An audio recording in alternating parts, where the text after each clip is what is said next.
The Balladeer is number 6 of the Fatui Harbingers. In terms of strength, he is superior to Signora. I'm not the kind of person who risks life and limb for any old reason. Who is stronger, Signora or Scaramouche? Actually, that is not the problem here. This entire statement is an elaborate plan made by Hoyoverse to mislead you, me and everyone else. What if I say the Harbinger ranking system is not there to rank them according to their strength, but something slightly different? I will use in-game cutscenes, facial reactions each party gives, and the lore behind the Harbingers to show how the ranking system really works. If we take the Fatui Harbinger ranking at face value and consider it is a strength ranking, it does look right. But once you dig deeper, that reality crumbles on itself. Take Childe and Signora's battles. Once Childe unleashes his delusion, us the travelers start getting pushed back. What made the tables turn was the traveler surprising him with the geo-elemental attack. Up until this point, we only used the animo element, so the geo-elemental attack was sort of a trump card. Then he transformed into his foul legacy form and we defeated him, right? Not exactly. He only released his foul legacy mode in a rage, giving us the upper hand in using his blind rage to our advantage. That gave us the opportunity to hold him off and chip away his HP slowly until his battery ran out. He told this to our faces after he transformed back to normal. Well then, time to cool off. It seems the burden of the foul legacy transformation was too great for my body. I lacked the opportunity to think this through. In the Signora's fight, we were standing giving off an aura of superiority after defeating her. And she was screaming how strong we were. So strong! Well, it's true that we were about 10 to 15% stronger than when we fought Childe, considering the 7 to 8 elements that will eventually give us more power. But by this time, Fatui should have figured out that the traveler is taking the powers of the statue to get stronger, because we straight up told this information to Childe. Childe was surprised because Signora's assessment of the traveler from Mondstadt was most basic, can't even overpower 2 Fatui agents. But Signora had no excuses to say she was unprepared. I was dumb back then to put Signora above Childe, but after closely looking at each reaction from each party involved, and considering that Signora never really had formal combat training like Childe, I can be certain that Childe was indeed stronger than Signora. Let's take another example. Even though Miko says Scaramouche is powerful, it might be a bit exaggerated. He was made by Yae as a prototype of sort, so he's not as perfect as her vessel, the Raiden Shogun puppet. Yae had already gone through Makoto dying already, and she couldn't handle seeing someone who looked exactly like her dying again, not to mention from her own hands. So she first decided to use the prototype as a holder for the Gnosis, but realized it will eventually bring conflict. So she gave Miko the Gnosis and sealed the prototype's power. For abandoning him, he resented Yae. After some time, the first Fatui Harbinger recruited him.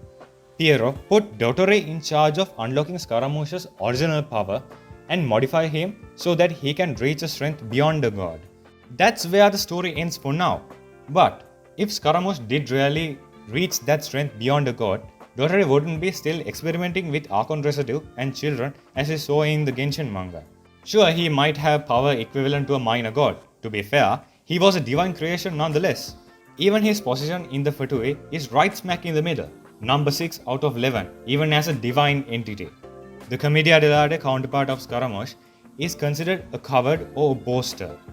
He is often beaten by Harlequin for this characteristic of his. Similarly, other Fatui Harbingers dislike Scaramouche for his foul mouth and antics. He thinks the other Fatui Harbingers hate him because he couldn't be valuable to the Fatui, and Yae thought of him as a disappointment, so she abandoned him. After meeting up with Piero after the unreconciled star event, he might have told Scaramouche something that made him snap. So to show others he is strong, valuable, and not a disappointment or failure, he stole the Gnosis. Scaramouche is an edgy teenager who wants someone to recognize him for what he's worth, so he goes around making trouble. Even Yae knew we were more valuable and stronger than both Scaramouche and the Gnosis combined. Now Childe is hunting Scaramouche on his own because the higher rankers knew he was enough to deal with Scaramouche. I originally came to this domain because I thought that it might have something to do with the Balladeer. As it turns out, he's not here. So it doesn't make him stronger just because he is number 6. I'm not saying he is weak. He is just overhyped by the people because he is good at boasting and keeping up his appearance. Not only that, even Dottori, who is not a combat specialist, is ranked higher than Childe, whose main thing is fighting everything. Pantalone was not even granted a vision and is a non-combatant merchant, yet he still ranked above Childe. Alcino runs an orphanage, another non-combatant still has rank above Childe. What does all these mean then? The 11 Fatui Harbinger rankings are not given under how strong they are. It's not according to their seniority either. Yae manufactured Scaramouche after she became the Archon, which means the prototype was manufactured a few decades after the Cataclysm 500 years ago, and unlocked his powers during the time Dottori, a mortal, was alive. On the other hand, Signora became the Crimson Witch during the Cataclysm. There is no reference to we can retrace to when she joined the Fatui, but it wasn't long after she transformed, because there is little to no record of her with the commoners. This means she didn't have much time to be a disaster big enough to be told as a folktale like Durin's battle. Her story was basically overshadowed by that event. For that fact, Signora is older than Scaramouche, but his rank is still higher than her. The 11 Fatui Harbingers are ranked according to how useful they are, the amount of contribution they can give to Saritsa's plan to overthrow Celestia. People who can recognize the potential in other people, people who manipulate resources around them to their advantage, people who are exceptional at controlling the flow of money, geniuses who can create things out of thin air, people who have information networks all around the world, people who can make flawless battle strategies, people with a silver tongue, people who can adjust to different situations instantly. These are the people who comprise the 11 Fatui Harbingers, not some random characters who have super strength.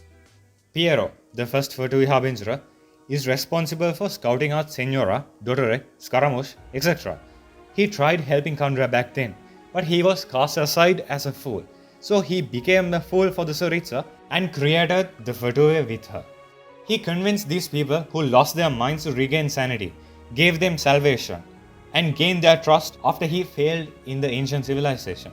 Plus, he has knowledge of this world comparable to Dainsleif or Morax. He knew what the meteoroid in the Andromeda star event was before Scaramouche realized anything.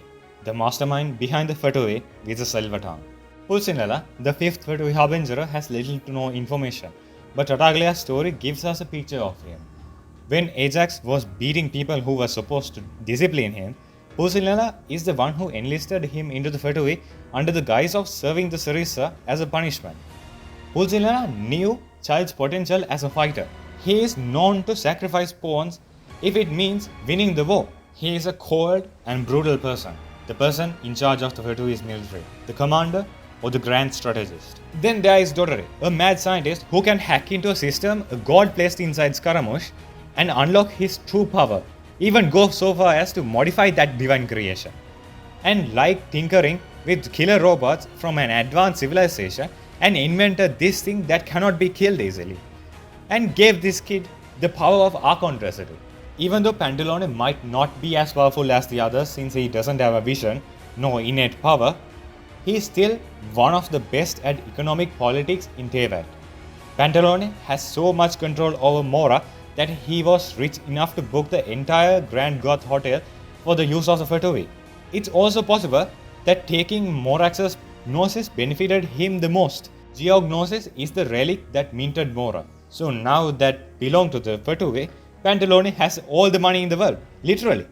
Now you can see that the 11 Fatui Harbinger ranking is not about strength. It's about how useful their skills are to the Fatui's goal. After Signora's death, Alcino is trying to increase his rank by contributing more to the Fatui, even though he is just the owner of an orphanage.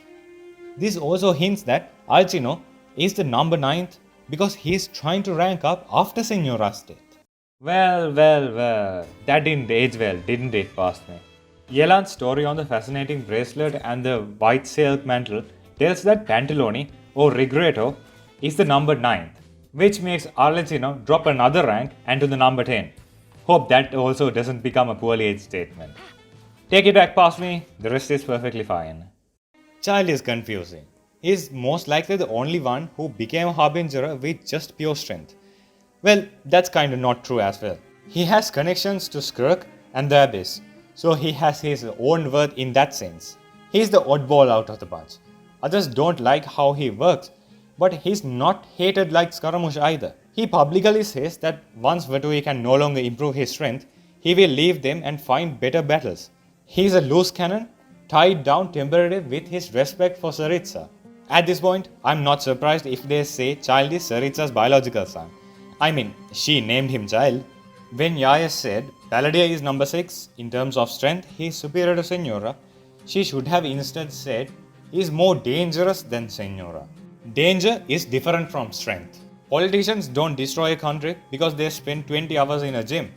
That's done with political power, corruption, and information network. So even Dotore could be deadly to an entire region if he decided to test one of his weird creations that might create an artificial pandemic. Or Pantalone could manipulate the economy and trash the region's economy. Once you are this deep into digging about Harbingers, you see a dichotomy between the top 5 and the bottom 5. The top 5 are like the most important and will do a huge blow to the Fatui's might if any of them die. On the other hand, the bottom 5 are replaceable. If something happens to them, it will shake the Fatui, but it will not affect the overall progress much. Scaramouche is right in the middle. He was supposed to be valuable, but he couldn't in the way the higher rankers wanted, as I explained before. Now I have debunked the misunderstanding Yae placed on our heads.